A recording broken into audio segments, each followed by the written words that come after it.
Assalamualaikum warahmatullahi wabarakatuh. Perkenalkan, nama saya Nurul Izzah dengan NIM 124230071 dari kelas Desain Manajemen Jaringan Komputer SIB. Jadi pada hari ini saya akan membuat sebuah video simulasi routing OSPF dengan skenario jaringan seperti yang sudah diberikan di gambar ini. Jadi video ini saya buat untuk memenuhi tugas 3 atau tugas terakhir pada mata kuliah ini. Jadi langsung saja kita masuk ke Cisco Packet Tracer-nya dan kita membuat topologi sesuai dengan yang diberikan ini. Jadi untuk lebih gampang kita buat jadi dua gini ya.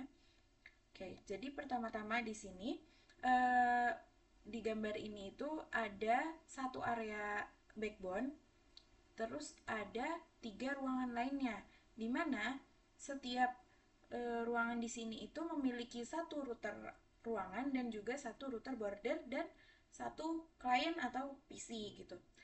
Jadi kita mulai membuat dari router untuk yang ada di backbone. Nah, selanjutnya ada router untuk di border area atau penghubungnya. Router penghubung antar ruangan satu dan ruangan 2. Karena di sini kita ada tiga ruangan, ada tiga area lainnya. Jadi kita menggunakan tiga border router. Lalu di setiap ruangan atau area itu terdapat satu router. Jadi kita akan memberikan tiga router lagi karena ada tiga area. Oke, nah selanjutnya untuk menghubungkan antara PC dengan router kita gunakan switch. Di sini di setiap ruangan itu terdapat PC yang artinya kita membutuhkan 4 switch. Yang pertama itu untuk di area backbone, yang kedua untuk di area 2, yang ketiga untuk di area 3, dan yang terakhir itu untuk di area 4. Oke, ini kita geser supaya lebih rapi. Oke, nah lalu selanjutnya ada user atau PC. Di sini kita menggunakan PC. Ini agak mepet, ya nggak apa-apa.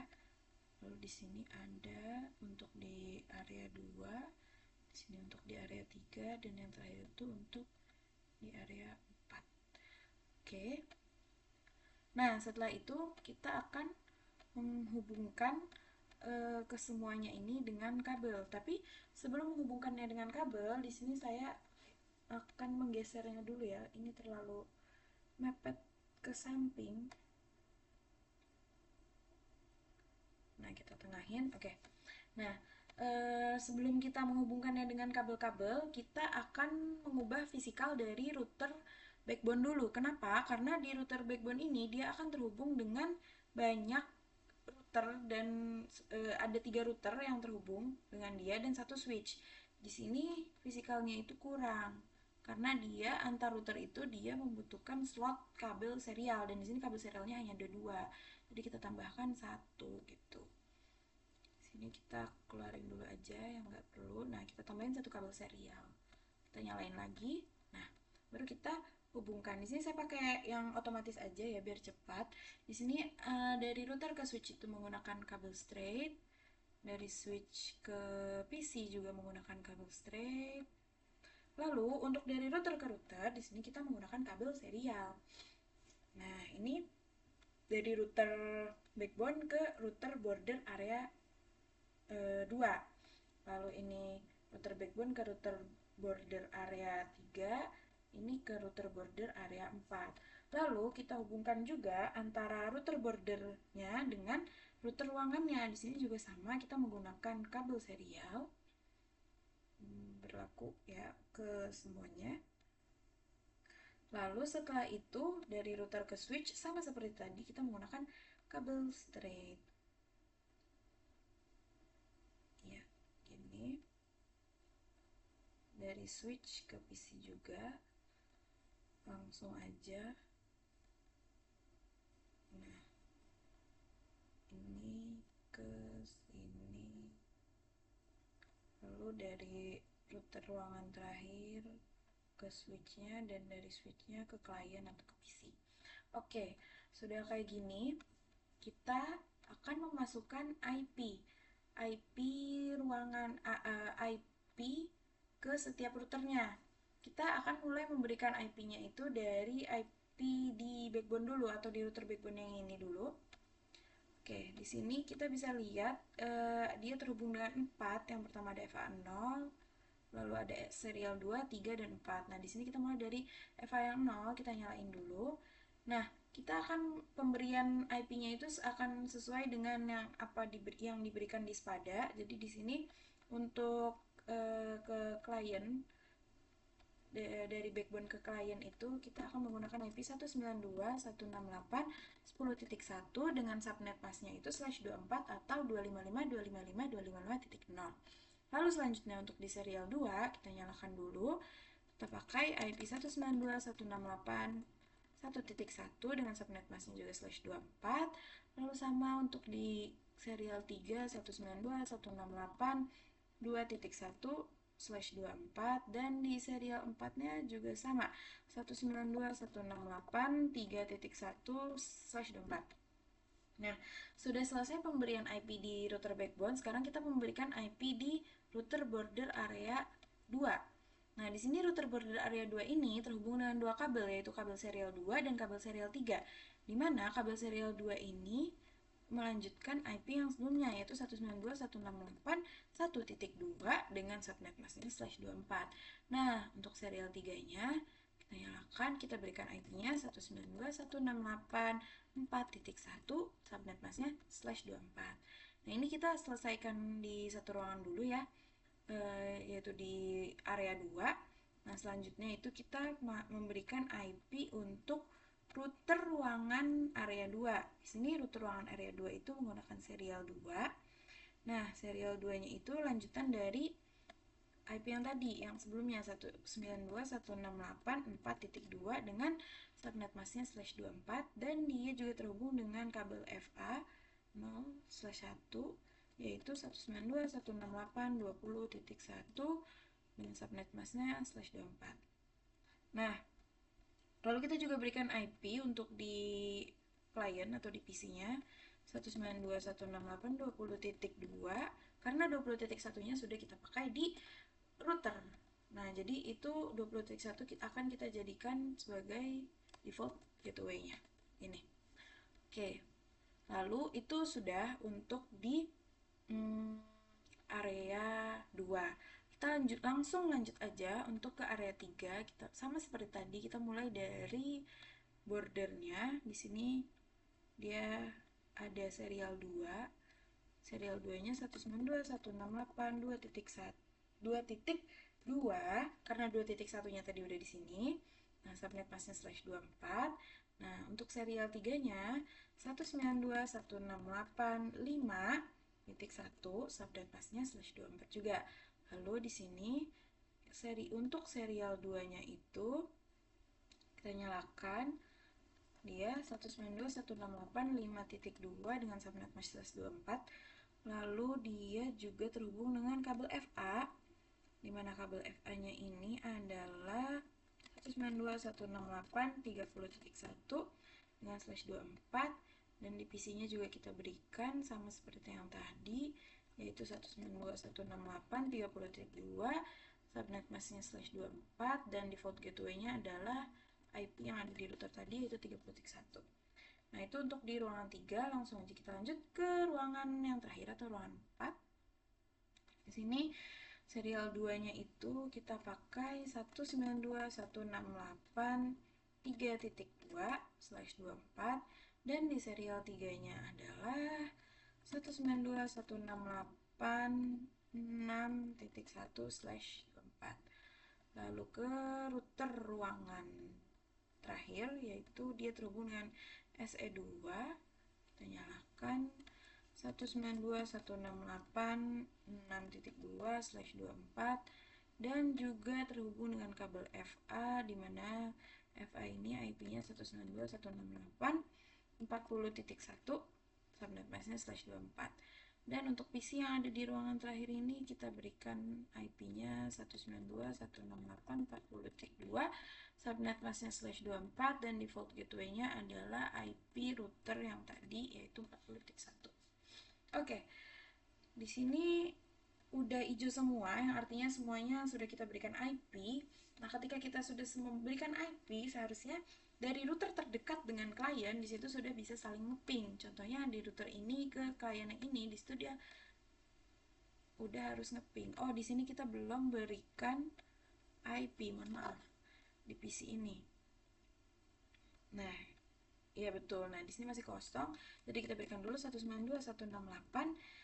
Dia adalah 10.2, subnet masknya /24, dengan IP address-nya itu adalah IP routernya, itu 10.1. Oke. Nah, coba kita ping sekarang dari router backbone ke PC yang ada di backbone. Dia harusnya udah sukses. Nah, dia ini bisa, kalau sudah diberikan semua IP-nya sesuai dan benar, itu tuh dari router terdekat ke PC sudah bisa saling terhubung. Tapi dia belum bisa menghubungkan antar ruangan. Nah, di sini kan dia udah successful semua nih. Tapi untuk antar ruangannya, misal dari area 2 ke area 3, itu tuh dia belum bisa saling berkomunikasi. Nah, maka dari itu kita akan melakukan routing OSPF yang bertujuan agar setiap ruangannya ini bisa saling berkomunikasi seperti itu.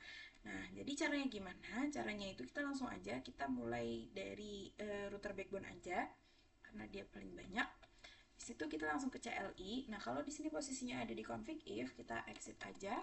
Nah, kita masukkan promnya yaitu router OSPF 1. Nah, 1 di sini adalah proses ID yang mana itu terserah bebas angkanya, tapi di sini saya pakai 1. Kita enter aja. Nah, dia akan masuk ke config router. Setelah itu langsung kita masukkan network. Nah, networknya itu ada 4 yang kita masukkan. Kenapa ada 4? Karena di router backbone ini dia terhubung dengan 4 kabel. Nah, jadi keempat networknya ini kita masukkan ke sini gitu. Ini kita mulai dari yang kabel menuju kliennya. Berarti networknya adalah 192.168.10.0. Nah, lalu di sini kita tidak memasukkan subnet mask, tapi kita memasukkan wildcard mask. Apa itu wildcard mask? Wildcard mask adalah kebalikan dari subnet mask atau inverse-nya. Kalau tadi kita menggunakan subnet mask /24 atau 255.255.255.0, maka sekarang kita menggunakan kebalikannya atau inverse-nya, yaitu 0.0.0.255. Nah, setelah itu kita masukkan areanya. Di sini area backbone itu juga kita sebut dengan area 0. Jadi kita masukkan area 0. Kita enter aja. Nah, sama seperti yang tadi saya sudah bilang, kita akan memasukkan semuanya, semua kabelnya. Di sini dia biar cepat kita langsung masukin aja kayak gini, dan areanya juga sama semua. Nah, kalau udah semua, udah keempat-empatnya kita masukin, kita exit aja. Do WR. Nah, sudah. Nah, itu kalau misalkan dia berhasil, seharusnya pas di routing table-nya ini dia sudah muncul IP-IP-nya. Nah, di sini IP yang tadi kita masukin udah muncul semua. 1.0, 2.0, 3.0, 10.0 itu udah muncul semua. Artinya routing OSPF yang tadi kita lakukan itu sudah berhasil. Nah, tapi itu belum cukup untuk menghubungkan untuk mengeping antar PC di yang berbeda-beda ruangan, karena baru di router backbone aja. Kita perlu melakukan routing OSPF ini di setiap routernya, baik di border dan juga di IP ruangannya. Sekarang kita beralih ke router border yang ada di ruang area 2. Sini kita sama caranya seperti yang tadi, kita kita masukkan router OSPF 1. Netnya adalah 192.168.0.000.255. Ada dia masih ada di area 0 karena terhubung dengan kabel yang ini. Lalu 192. Nah, di sini ada loading dan. Loading dan di sini artinya sudah berhasil, gitu, sudah selesai prosesnya. Ini kita enter aja. Nah, langsung lanjut aja masukin network yang ke kabel ini. Di sini kabelnya adalah 192.168 berapa tadi? 4.0, wildcard masknya 0.0.255. Nah, dia di sini sudah masuk ke area 2. Di sini itu kan area 2. Nah, kalau udah dua-duanya kita exit aja 2R. Nah, itu untuk yang di border. Lanjut ke yang di ruangan juga. Ini kita X, kita masukin router OSPF1, netnya 192.168.4 ini salah. 192.168.4.0.000.255. Dia ada di area 2 dan juga, nah ini loading dan juga dia ada 192.168.20.0 ada di area 2. Kalau udah kita exit 2R. Nah, ini yang routing untuk di area 2 ini sudah selesai. Kita langsung lanjut aja ke area 3. Ini kita exit. Nah, salah.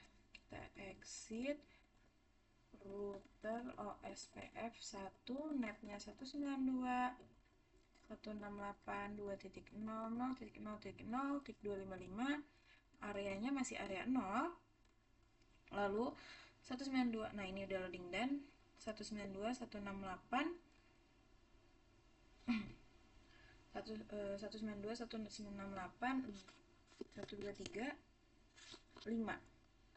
5.0. Nah, dia itu sudah pindah area, yaitu ada di area 3 tuh. Nah, kalau udah kita exit 2R.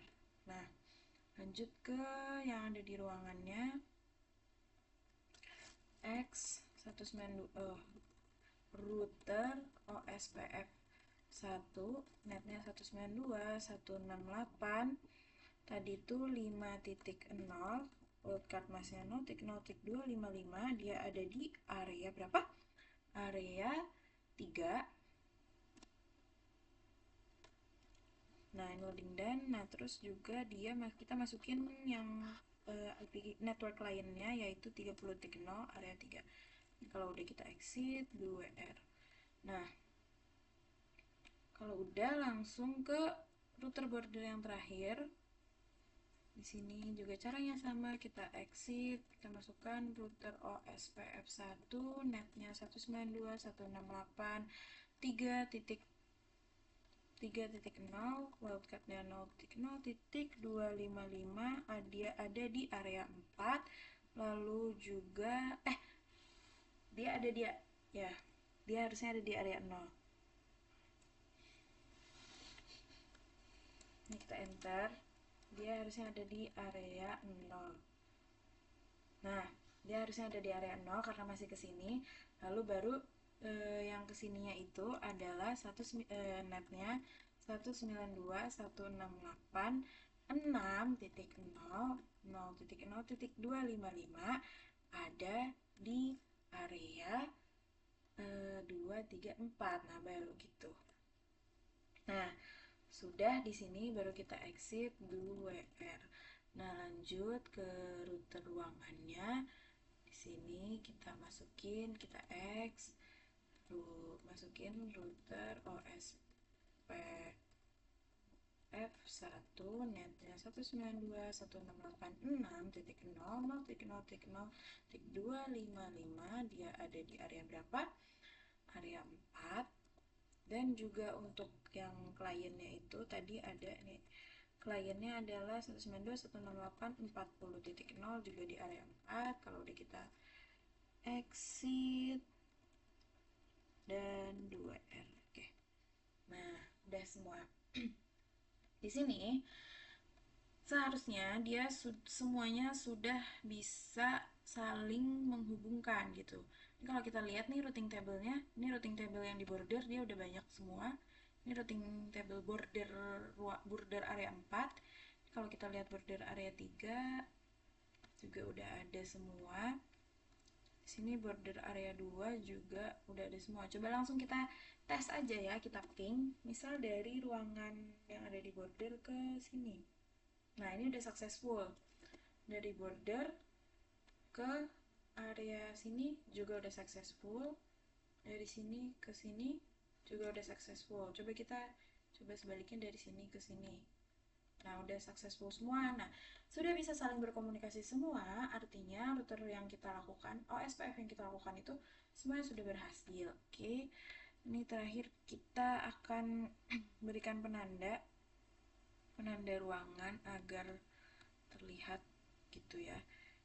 Nah, di sini itu kan ini bordernya. Border itu biasanya ada di tengah-tengah antara ruangan, jadi dia dapat setengah. Lalu saya mau ngikutin warna di sini. Di sini kuning, hijau, dan ungu. Untuk kuningnya kita pakai yang ini aja. Di sini itu adalah area berapa tadi? Di sini adalah area 2. Lalu yang untuk hijau itu adalah area 3. Kayak gini. Lalu di sini ada area 4. Nah, ya kayak gitulah. Ya kurang lebih kita giniin aja. Oke. Nah, ini akhirnya sudah selesai semua OSPF-nya. Sudah berhasil semua juga. Seperti yang sudah diminta, sesuai juga IP-IP-nya. Ini mungkin kita akan coba sekali lagi. Misal dari router di backbone ke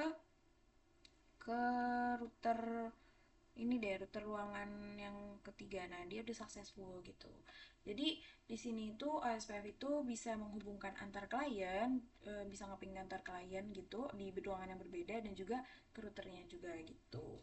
Baik, dengan ini saya sudahi video simulasi, demo simulasi routing OSPF saya pada hari ini.